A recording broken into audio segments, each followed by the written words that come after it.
As President Trump prepares to take the stage at the World Economic Forum in Davos, one issue already in the global spotlight is Greenland and America's role in the Arctic. The White House threatening tariffs on European countries opposing U.S. control of Greenland, which Trump has said is crucial for global security and survival.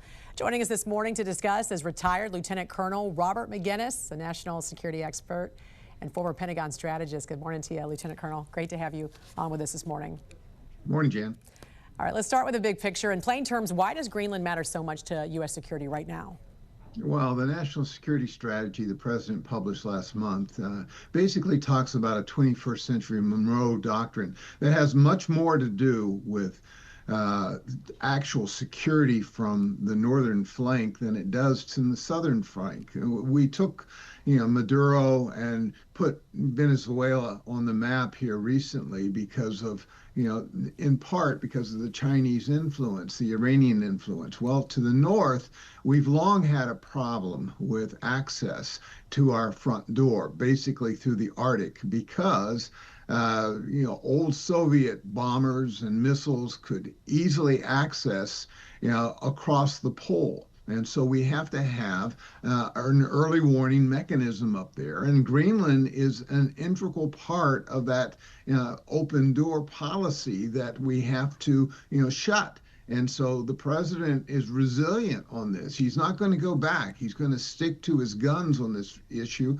And we have to make it very clear to our allies and adversaries alike. And this isn't just about missiles and radars anymore. We know the Arctic itself is changing. You even wrote in your article that Arctic shipping routes are no longer really hypothetical. Russia, we know, is militarizing them. China has been positioning itself for long-term control. Talk about what's happening right now. What are our adversaries doing in the Arctic? How concerned should we be? Well, I spent many years in the Arctic, especially facing the Cold War, Russians, the Soviet Union, and they had massive bases. Well, they've reconstructed those bases, air bases and the like. The Chinese, interestingly, which is not an Arctic nation, has started to put together ports and infrastructure. They've even mapped the floor of the Arctic region. So the Chinese are very insistent upon having access and using that, in a very large geographic area along with the Russians. And so there will be a vacuum created if we allow that to be occupied by the Russians and the Chinese. We have to, really answer that in part, not just from Alaska, but also from Greenland and northern Canada. Otherwise, we're incredibly vulnerable. And another part of this, speaking of China, that often gets overlooked is the critical rare earth minerals that Greenland has right now, currently dominated, we know, by China. So how big of a vulnerability is that, and how does Greenland factor into reducing that dependence? Well, your iPhone, sophisticated weapons, all this high-tech stuff we put in outer space depends upon, to a large degree, on rare earth minerals. And, the Chinese dominate the world's market. They not only mine it, but they process it and they sell it to us. And so to have access, much like Eastern Ukraine, to rare earth minerals, we need Greenland. Greenland has not only rare earth, but also uranium, which of course we're becoming more dependent upon for nuclear reactors.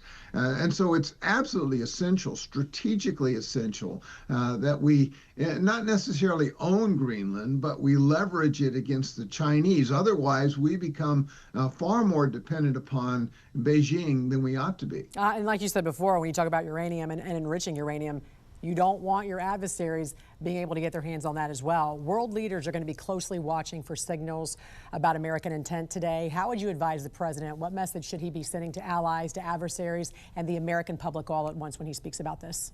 Well, when he talks about this is about security and access, we need to cooperate with our allies. And at the same time, the president needs to tell the Chinese and the Russians that we're not going to give you a back door to North America. You're going to pay a heavy price if you insist upon that. And then to the American public. This is not another war in Afghanistan or Iraq. It's about having early warning to very serious threats across our polar regions to the north. And so I would hope that agreement and not just pressure would come out of the World Economic Forum this morning. Retired Lieutenant Colonel Robert McGinnis, always a pleasure to have you. Thank you for your time and for your insight with us this morning.